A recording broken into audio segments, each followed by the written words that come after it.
मेरे प्यारे देशवासियों, नमस्कार। देश विदेश में रहने वाले सभी भारतीयों को स्वाधीनता दिवस की हार्दिक शुभकामनाएं। यह दिन हम सभी के लिए अत्यंत हर्ष और उल्लास का दिन है। इस वर्ष के स्वाधीनता दिवस का विशेष महत्व है क्योंकि इसी वर्ष से हम सब अपनी आज़ादी की 75वीं वर्षगांठ के उपलक्ष्य में आज़ादी का अमृत महोत्सव मना रहे हैं। इस ऐतिहासिक अवसर पर आप सभी को बहुत बहुत बधाई। स्वाधीनता दिवस हमारे लिए पराधीनता से मुक्ति का त्यौहार है। कई पीढ़ियों के ज्ञात और अज्ञात स्वतंत्रता सेनानियों के संघर्ष से हमारी आज़ादी का सपना साकार हुआ था। उन सभी ने त्याग व बलिदान के अनूठे उदाहरण प्रस्तुत किए। उनके शौर्य और पराक्रम के बल पर ही आज हम और आप आज़ादी की सांस ले रहे हैं। मैं उन सभी अमर सेनानियों की पावन स्मृति को श्रद्धापूर्वक नमन करता हूँ। अनेक देशों की तरह हमारे राष्ट्र को भी विदेशी हुकूमत के दौरान बहुत अन्याय और अत्याचार सहने पड़े, परंतु भारत की विशेषता यह थी कि गांधी जी के नेतृत्व में हमारा स्वाधीनता आंदोलन सत्य और अहिंसा के सिद्धांतों पर आधारित रहा। उन्होंने तथा अन्य सभी राष्ट्र नायकों ने भारत को औपनिवेशिक शासन से मुक्त करने का मार्ग तो दिखाया ही, साथ ही राष्ट्र के पुनर्निर्माण की रूपरेखा भी प्रस्तुत की। उन्होंने भारतीय जीवन मूल्यों और मानवीय गरिमा को पुनः स्थापित करने के लिए भी भरपूर प्रयास किए। अपने गणतंत्र की विगत 75 वर्षों की यात्रा पर जब हम नज़र डालते हैं तो हमें यह गर्व होता है कि हमने प्रगति पथ पर काफ़ी लंबी दूरी तय कर ली है। गांधी जी ने हमें यह सिखाया है कि गलत दिशा में तेज़ी से कदम बढ़ाने से अच्छा है कि सही दिशा में धीरे ही सही लेकिन सधे हुए कदमों से आगे बढ़ा जाए। अनेक परंपराओं से समृद्ध भारत के सबसे बड़े और जीवंत लोकतंत्र की अद्भुत सफलता को विश्व समुदाय सम्मान के साथ देखता है। प्यारे देशवासियों, हाल ही में संपन्न टोक्यो ओलंपिक में हमारे खिलाड़ियों ने अपने शानदार प्रदर्शन से देश का गौरव बढ़ाया है। भारत ने ओलंपिक खेलों में अपनी भागीदारी के 121 वर्षों में सबसे अधिक मेडल जीतने का इतिहास रचा है। हमारी बेटियों ने अनेक बाधाओं को पार करते हुए खेल के मैदानों में विश्व स्तर की उत्कृष्टता हासिल की है। खेल कूद के साथ साथ जीवन के हर क्षेत्र में महिलाओं की भागीदारी और सफलता में युगांतरकारी परिवर्तन हो रहे हैं। उच्च शिक्षण संस्थानों से लेकर सशस्त्र बलों तक, प्रयोगशालाओं से लेकर खेल के मैदानों तक हमारी बेटियां अपनी अलग पहचान बना रही हैं। बेटियों की इस सफलता में मुझे भविष्य के विकसित भारत की झलक दिखाई देती है। मैं हर माता पिता से आग्रह करता हूं कि वे ऐसी होनहार बेटियों के परिवारों से शिक्षा लें और अपनी बेटियों को भी आगे बढ़ने के अवसर प्रदान करें। पिछले साल की तरह महामारी के कारण इस वर्ष भी स्वतंत्रता दिवस समारोह बड़े पैमाने पर नहीं मनाए जा सकेंगे, लेकिन हम सबके हृदय में हरदम भरपूर उत्साह बना हुआ है। हालांकि महामारी की तीव्रता में कमी आई है, लेकिन कोरोना वायरस का प्रभाव अभी समाप्त नहीं हुआ है। इस वर्ष आई महामारी की दूसरी लहर के विनाशकारी प्रभाव से हम अभी तक उबर नहीं पाए हैं। पिछले वर्ष सभी लोगों के असाधारण प्रयासों के बल पर हम संक्रमण के प्रसार पर काबू पाने में सफल रहे थे। हमारे वैज्ञानिकों ने बहुत ही कम समय में वैक्सीन तैयार करने का कठिन काम संपन्न कर लिया। इसलिए इस वर्ष के आरंभ में हम सब विश्वास से भरे हुए थे, क्योंकि हमने इतिहास का सबसे बड़ा टीकाकरण अभियान शुरू कर दिया था। फिर भी कोरोना वायरस के नए रूपों और अन्य अप्रत्याशित कारणों के परिणाम स्वरूप हमें दूसरी लहर का भयावह प्रकोप झेलना पड़ा। मुझे इस बात का गहरा दुख है कि दूसरी लहर में बहुतेरे लोगों की प्राण रक्षा नहीं की जा सकी और बहुत से लोगों को भारी कष्ट सहने पड़े। यह अभूतपूर्व संकट का समय था। मैं पूरे देश की ओर से आप सभी पीड़ित परिवारों के दुख में बराबर का भागीदार हूँ। यह वायरस एक अदृश्य व शक्तिशाली शत्रु है जिसका विज्ञान द्वारा सराहनीय गति के साथ सामना किया जा रहा है।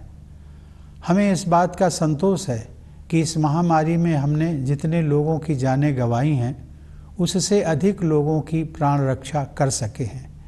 एक बार फिर हम अपने सामूहिक संकल्प के बल पर ही दूसरी लहर में कमी देख पा रहे हैं। हर तरह के जोखिम उठाते हुए हमारे डॉक्टरों, नर्सों, स्वास्थ्यकर्मियों, प्रशासकों और अन्य कोरोना योद्धाओं के प्रयासों से कोरोना की दूसरी लहर पर काबू पाया जा रहा है। कोविड की दूसरी लहर से हमारी सार्वजनिक स्वास्थ्य सेवाओं के बुनियादी ढांचे पर बहुत दबाव पड़ा है। सच तो यह है कि विकसित अर्थव्यवस्थाओं समेत किसी भी देश का बुनियादी ढांचा इस विकराल संकट का सामना करने में समर्थ सिद्ध नहीं हुआ। हमने स्वास्थ्य व्यवस्था को मजबूत बनाने के लिए युद्ध स्तर पर प्रयास किए। देश के नेतृत्व ने इस चुनौती का डटकर सामना किया। केंद्र सरकार के प्रयासों के साथ साथ राज्य सरकारों, निजी क्षेत्र की स्वास्थ्य सुविधाओं, गैर सरकारी संगठनों तथा अन्य समूहों ने सक्रिय योगदान किया। इस असाधारण अभियान में कई देशों ने उदारता से अनिवार्य वस्तुएं उसी तरह साझा की जैसे भारत ने बहुत से देशों को दवाइयाँ, उपकरण और वैक्सीन उपलब्ध कराई थी। इस सहायता के लिए मैं विश्व समुदाय का आभार प्रकट करता हूँ। इन सभी प्रयासों के परिणाम स्वरूप काफ़ी हद तक सामान्य स्थिति बहाल हो गई है और अब हमारे अधिकांश देशवासी राहत की सांस ले रहे हैं। अब तक के अनुभव से यही सीख मिली है कि अभी हम सबको लगातार सावधानी बरतने की ज़रूरत है। इस समय वैक्सीन हम सबके लिए विज्ञान द्वारा सुलभ कराया गया सर्वोत्तम सुरक्षा कवच है। हमारे देश में चल रहे विश्व के सबसे बड़े टीकाकरण अभियान के तहत अब तक 50 करोड़ से अधिक देशवासियों को वैक्सीन लग चुकी है। मैं सभी देशवासियों से आग्रह करता हूं कि वे प्रोटोकॉल के अनुरूप जल्दी से जल्दी वैक्सीन लगवा लें और दूसरों को भी प्रेरित करें। मेरे प्यारे देशवासियों, इस महामारी का प्रभाव अर्थव्यवस्था के लिए उतना ही विनाशकारी है जितना लोगों के स्वास्थ्य के लिए। सरकार गरीब और निम्न मध्यम वर्ग के लोगों के साथ साथ छोटे और मध्यम उद्योगों की समस्याओं के विषय में भी चिंतित रही है। सरकार उन मजदूरों और उद्यमियों की ज़रूरतों के प्रति भी संवेदनशील रही है जिन्हें लॉकडाउन और आवागमन पर प्रतिबंधों के कारण कठिनाइयों का सामना करना पड़ा है। उनकी ज़रूरतों को समझते हुए सरकार ने पिछले वर्ष उन्हें राहत प्रदान करने के लिए बहुत से कदम उठाए थे। इस वर्ष भी सरकार ने मई और जून में करीब 80 करोड़ लोगों को अनाज उपलब्ध कराया। अब यह सहायता दीपावली तक के लिए बढ़ा दी गई है। इसके अलावा कोविड से प्रभावित कुछ उद्यमों को प्रोत्साहन देने के लिए सरकार ने हाल ही में 6,28,000 करोड़ रुपए के प्रोत्साहन पैकेज की घोषणा की है। यह तथ्य विशेष रूप से संतोषजनक है कि चिकित्सा सुविधाओं के विस्तार के लिए एक वर्ष की अवधि में ही 23,220 करोड़ रुपए खर्च किए जा रहे हैं। मुझे इस बात की खुशी है कि सभी बाधाओं के बावजूद ग्रामीण क्षेत्रों में विशेष रूप से कृषि के क्षेत्र में बढ़ोतरी जारी रही है। हाल ही में कानपुर देहात जिले में स्थित अपने पैतृक गांव परौख की यात्रा के दौरान मुझे यह देखकर बहुत खुशी हुई कि ग्रामीण क्षेत्रों में लोगों के जीवन को सुगम बनाने के लिए बेहतर इंफ्रास्ट्रक्चर विकसित किया जा रहा है। शहरी और ग्रामीण क्षेत्रों के बीच की मनोवैज्ञानिक दूरी अब पहले की तुलना में काफ़ी कम हो गई है। मूलतः भारत गाँव में ही बसता है, इसलिए उन्हें विकास के पैमानों पर पीछे नहीं रहने दिया जा सकता। इसीलिए प्रधानमंत्री किसान सम्मान निधि सहित हमारे किसान भाई बहनों के लिए विशेष अभियानों पर बल दिया जा रहा है। ये सभी प्रयास आत्मनिर्भर भारत की संकल्पना के अनुरूप हैं। हमारी अर्थव्यवस्था में निहित विकास की क्षमता पर दृढ़ विश्वास के साथ सरकार ने रक्षा, स्वास्थ्य, नागरिक उड्डयन, विद्युत तथा अन्य क्षेत्रों में निवेश को और अधिक सरल बनाया है। सरकार द्वारा पर्यावरण के अनुकूल ऊर्जा के नवीकरणीय स्रोतों, विशेष रूप से सौर ऊर्जा को बढ़ावा देने के नवीन प्रयासों की विश्वव्यापी प्रशंसा हो रही है। जब ईज ऑफ डूइंग बिजनेस की रैंकिंग में सुधार होता है तब उसका सकारात्मक प्रभाव देशवासियों की ईज ऑफ लिविंग पर भी पड़ता है। इसके अलावा जन कल्याण की योजनाओं पर विशेष जोर दिया जा रहा है। उदाहरण के लिए 70,000 करोड़ रुपए की क्रेडिट लिंक्ड सब्सिडी योजना की बदौलत अपना खुद का घर होने का सपना अब साकार हो रहा है। एग्रीकल्चरल मार्केटिंग में किए गए अनेक सुधारों से हमारे अन्नदाता किसान और भी सशक्त होंगे और उन्हें अपने उत्पादों की बेहतर कीमत प्राप्त होगी। सरकार ने प्रत्येक देशवासी की क्षमता को विकसित करने के लिए अनेक कदम उठाए हैं, जिनमें से कुछ का ही उल्लेख मैंने किया है। प्यारे देशवासियों, अब जम्मू कश्मीर में नव जागरण दिखाई दे रहा है। सरकार ने लोकतंत्र और कानून के शासन में विश्वास रखने वाले सभी पक्षों के साथ परामर्श की प्रक्रिया शुरू कर दी है। मैं जम्मू कश्मीर के निवासियों, विशेषकर युवाओं से इस अवसर का लाभ उठाने और लोकतांत्रिक संस्थाओं के माध्यम से अपनी आकांक्षाओं को साकार करने के लिए सक्रिय होने का आग्रह करता हूँ। सर्वांगीण विकास के प्रभाव से अंतर्राष्ट्रीय मंच पर भारत का कद ऊंचा हो रहा है। यह बदलाव प्रमुख बहुपक्षीय मंचों पर हमारी प्रभावी भागीदारी में तथा अनेक देशों के साथ हमारे द्विपक्षीय संबंधों को सुदृढ़ बनाने में परिलक्षित हो रहा है। प्यारे देशवासियों, 75 साल पहले जब भारत ने आज़ादी हासिल की थी तब अनेक लोगों को यह संशय था कि भारत में लोकतंत्र सफल नहीं होगा। ऐसे लोग शायद इस तथ्य से अनभिज्ञ थे कि प्राचीन काल में लोकतंत्र की जड़ें इसी भारत भूमि में पुष्पित पल्लवित हुई थी। आधुनिक युग में भी भारत बिना किसी भेदभाव के सभी वयस्कों को मताधिकार देने में अनेक पश्चिमी देशों से आगे रहा।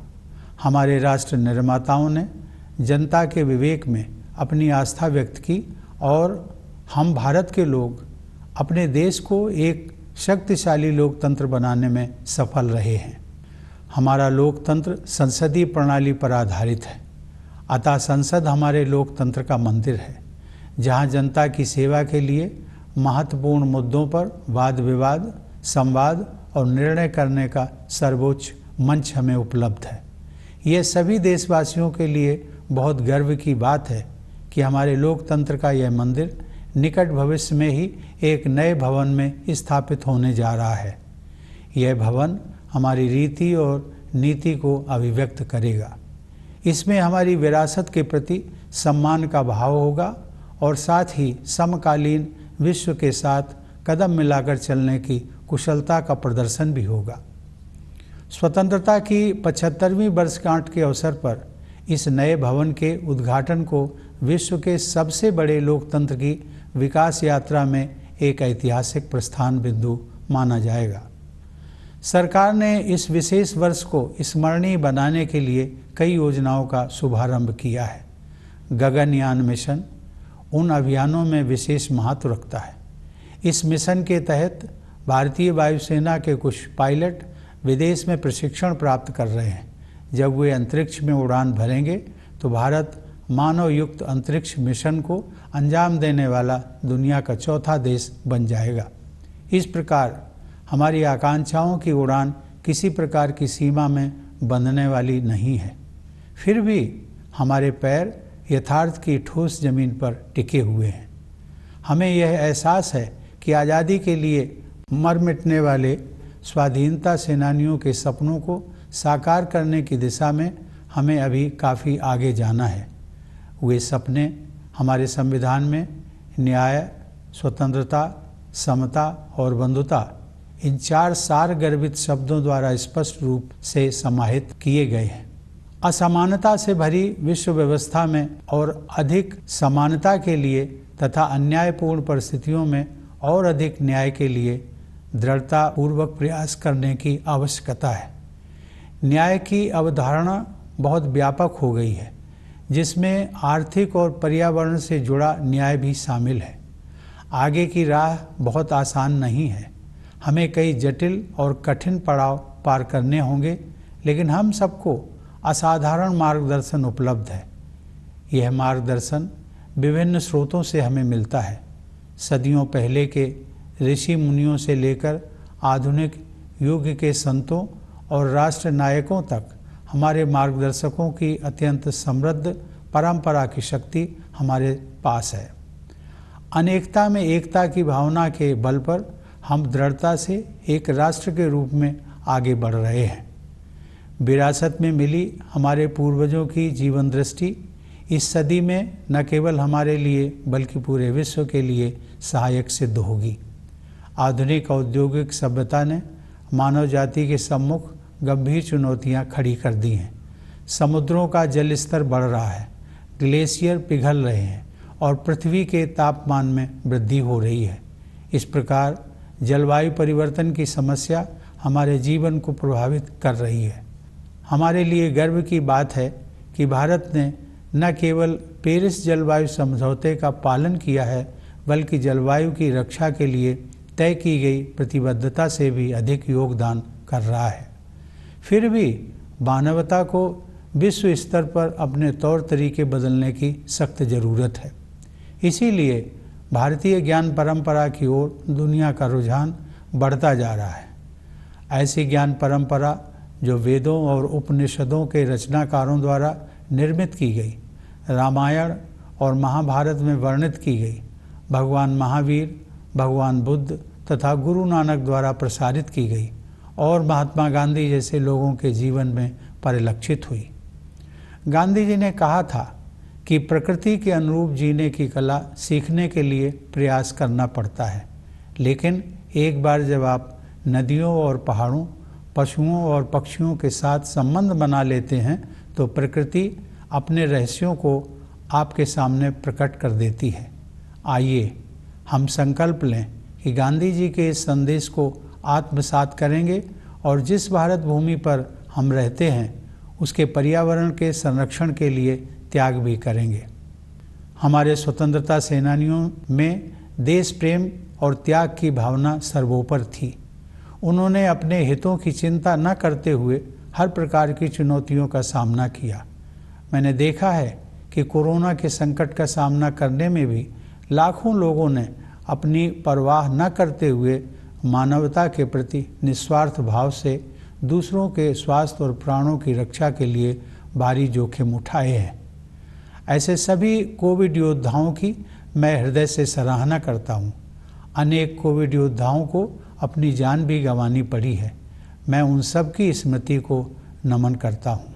हाल ही में कारगिल विजय दिवस के उपलक्ष्य में मैं लद्दाख स्थित कारगिल युद्ध स्मारक द्रास में अपने बहादुर जवानों को श्रद्धांजलि देने के लिए जाना चाहता था, लेकिन रास्ते में मौसम खराब हो जाने की वजह से मेरा उस स्मारक तक जाना संभव नहीं हो पाया। वीर सैनिकों के सम्मान में उस दिन मैंने बारामूला में डैगर वार मेमोरियल पर शहीदों को श्रद्धांजलि अर्पित की। वह मेमोरियल उन सभी सैनिकों की स्मृति में बनाया गया है जिन्होंने अपने कर्तव्य पथ पर सर्वोच्च बलिदान दिया है। उन जाबाज योद्धाओं की वीरता और त्याग की सराहना करते हुए मैंने देखा कि उस युद्ध स्मारक में एक आदर्श वाक्य अंकित है, मेरा हर काम देश के नाम।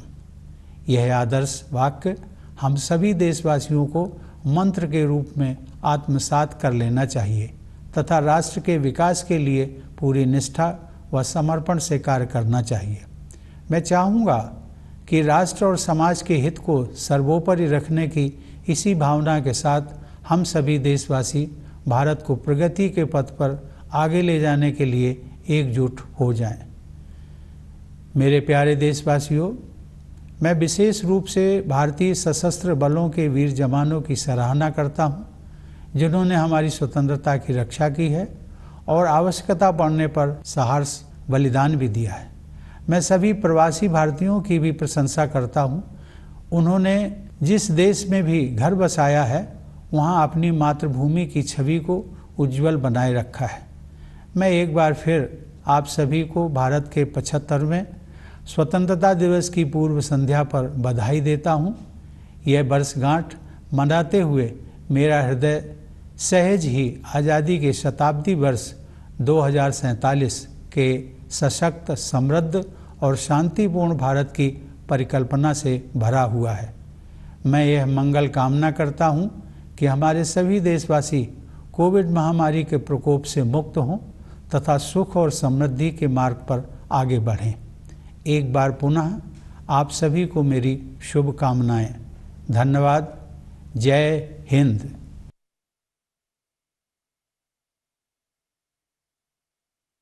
My dear fellow citizens, Namaskar. It is a matter of great joy for me to wish all Indians living in India and abroad a very happy Independence Day.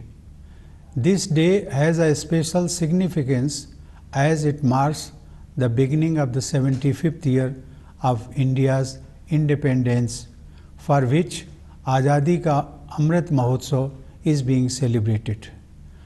My hearty congratulations to you all on this momentous occasion.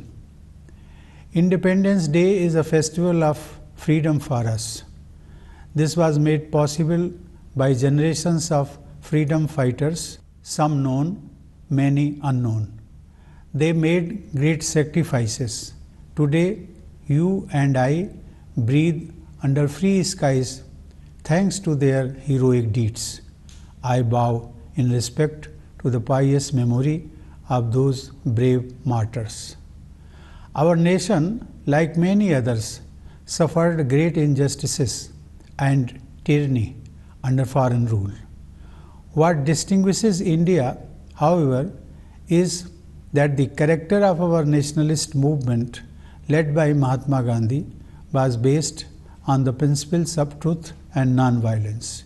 He and all other national heroes provided us with an invaluable blueprint to not only liberate the nation from colonial rule but also to rebuild it. Gandhiji's struggle was for a return to Indian ethos and for human dignity. Now, as we look back to the 75-year journey of our republic, we have reasons to be proud of the considerable distance we have travelled.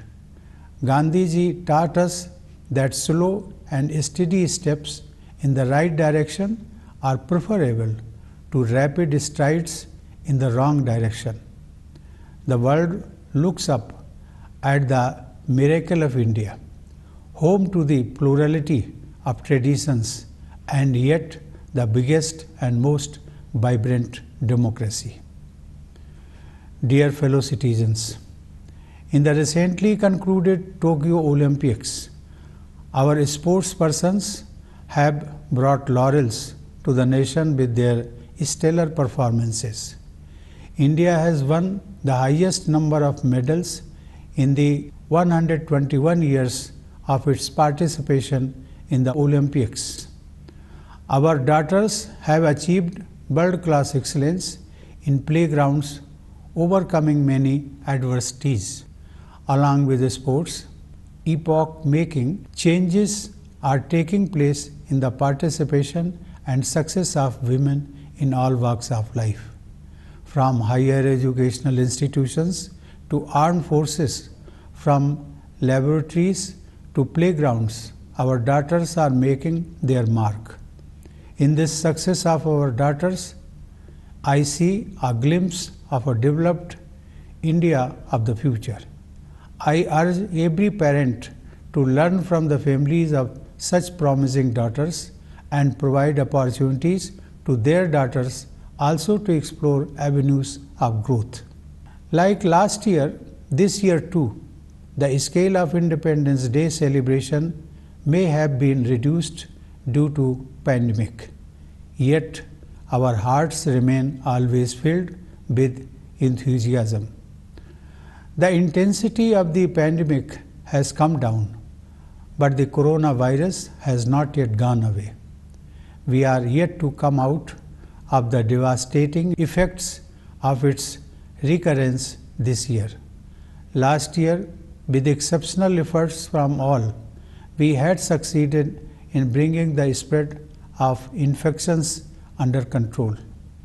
Our scientists had succeeded in developing vaccines in a very short time. Therefore, at the beginning of this year, there was every reason to be hopeful as we launched the largest vaccination exercise in history.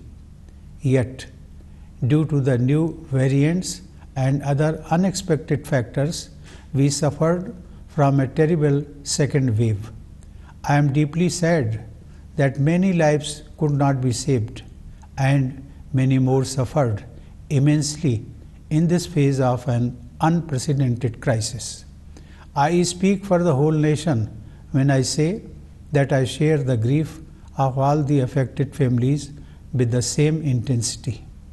The science is coping with this invisible enemy of terrible might with remarkable speed. We can take solace from the fact that more lives have been saved than the lives lost. It was our collective determination to overcome the challenge that helped us see the weakening of the second wave. Once again, our corona warriors, the doctors, nurses, and health workers, the administrators, and others risked everything to contain the impact of the second wave. The second wave brought our public health care infrastructure under stress.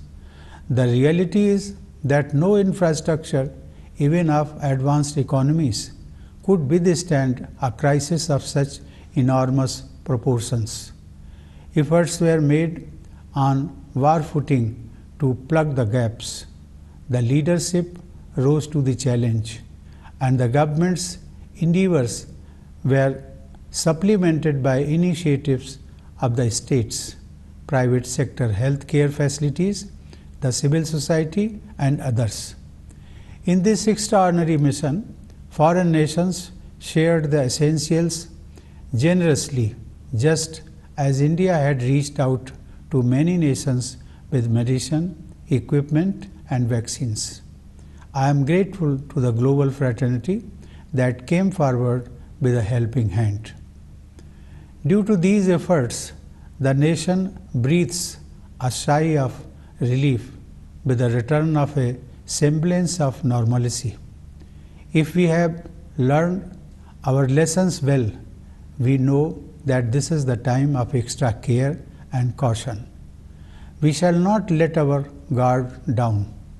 Vaccines are the best possible protection science offers to us. Under the world's biggest vaccination campaign going on in our country, more than 50 crore fellow citizens have been vaccinated so far. I urge all eligible citizens who are yet to get vaccinated to do so at the earliest and also inspire others. Dear fellow citizens, the economic impact of the pandemic is as disastrous as its health impact. The government has been concerned about the lower middle classes and the poor, as well as about the small and medium industries. It has been sensitive to the needs of the laborers and of employers who have been facing hardships due to the lockdowns and movement restrictions. Sensitive to their needs, the government had taken a series of relief measures last year. This year also, the government had distributed food grains to about 80 crore people in May and June. This benefit has been extended till Diwali. Moreover, the government has announced a new stimulus package worth Rs 6,28,000 crore to boost the selected COVID-affected sectors. In particular, it is heartening to note that an amount of Rs 23,220 crore is being spent over 1 year for expansion of medical facilities. It is heartening to note that rural India, particularly the agriculture sector, has kept growing against all odds.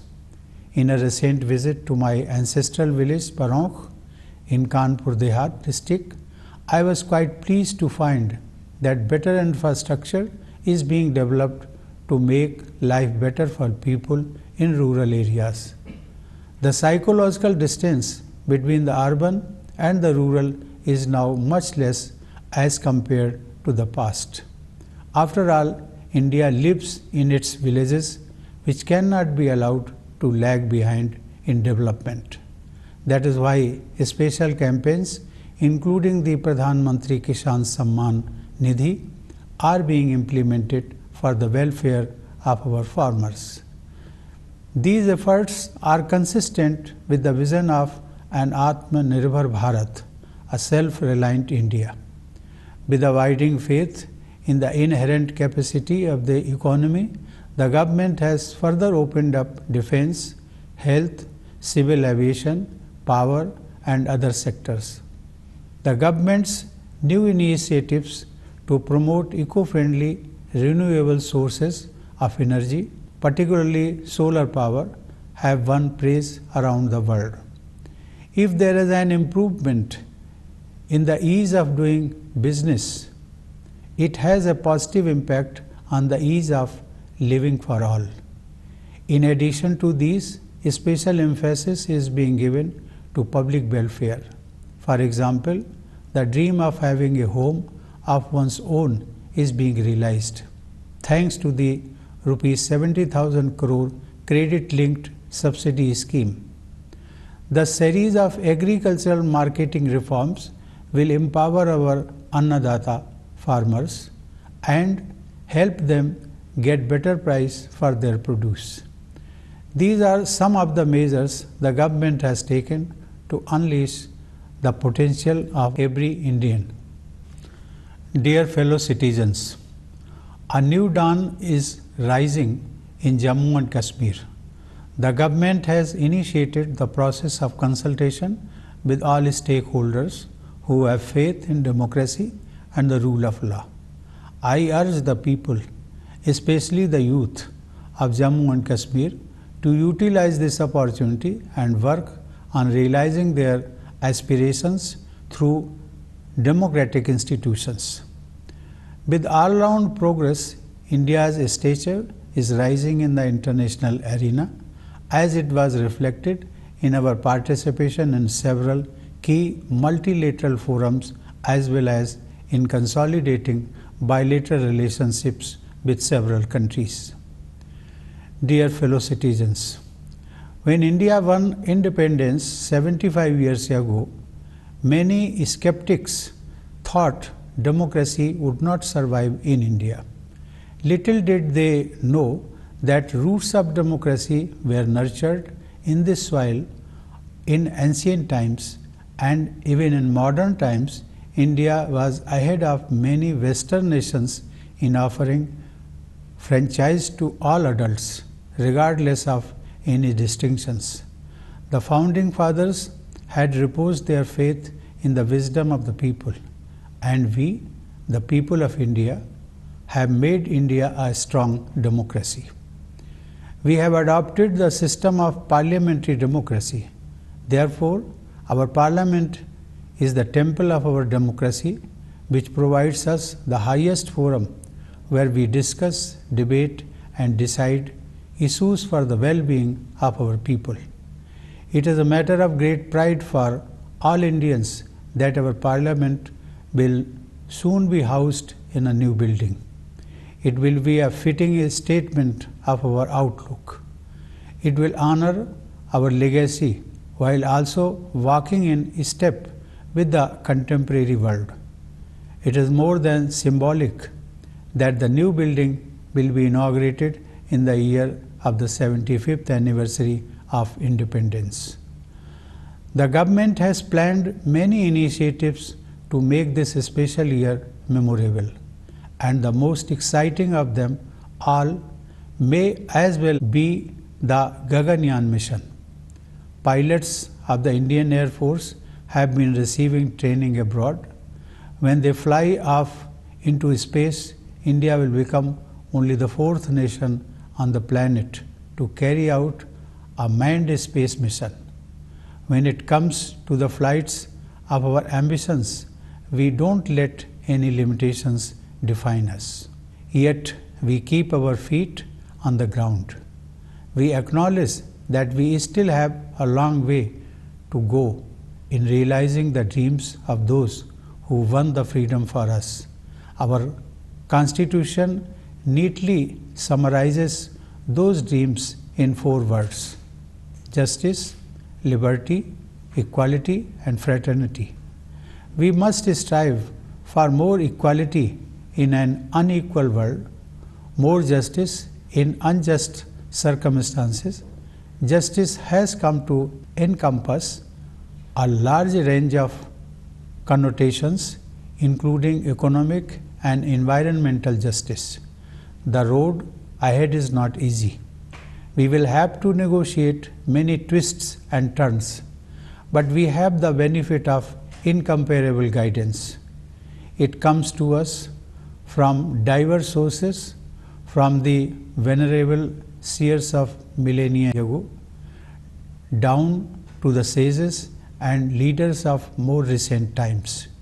In the spirit of unity in diversity, we as a nation are following the right course. This vision, derived from the unique Indian heritage, is going to be helpful not only to us but to the whole world in this century. Modern industrial civilization has posed serious challenges before humankind. Climate change has become a reality of life. With seas rising, glaciers melting, and temperatures soaring, India is proud of not only adhering to the Paris Climate Agreement but doing more than what the country has committed to protect the climate. However, the world desperately needs a course correction.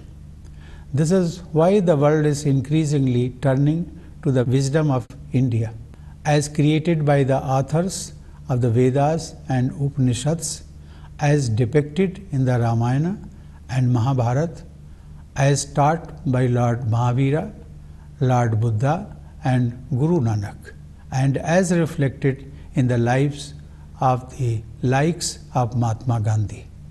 Learning the art of living in tune with nature requires effort, Gandhiji says.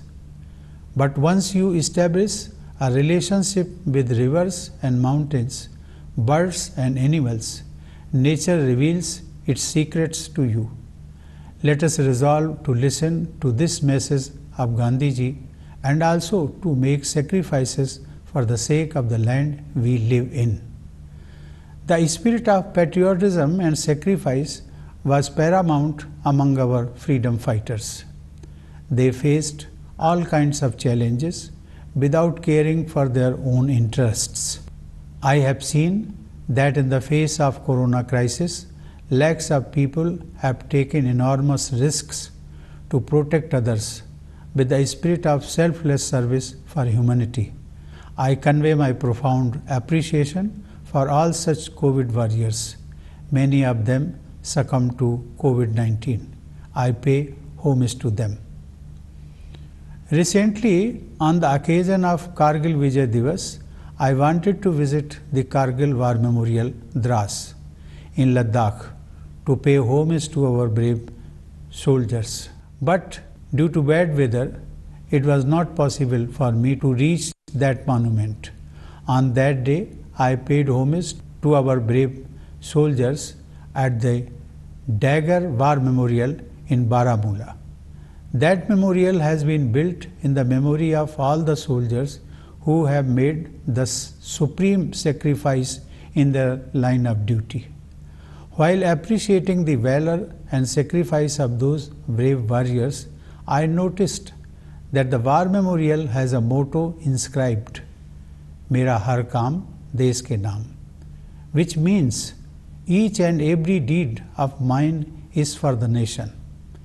All of us should imbibe this motto as a mantra and work with full devotion and dedication for the development of the nation. I would like that all of us come together to take India forward on the path of progress with the spirit of keeping the interest of the nation and society foremost. Dear fellow citizens, I extend my greetings especially to the members of the armed forces who have guarded our freedom valiantly and gladly, making supreme sacrifice when necessary. I also extend my greetings to the members of the Indian diaspora who have represented the motherland well wherever they have made home. I once again congratulate all of you on the eve of India's 75th Independence Day. While celebrating this anniversary, I cannot stop my mind from imagining a powerful, prosperous and peaceful India of 2047 when we will celebrate 100 years of our independence. I wish that all our people come out of the difficulties caused by the COVID pandemic and move ahead on the path of happiness and prosperity. Once again, my best wishes to all of you. Thank you. Jai Hind.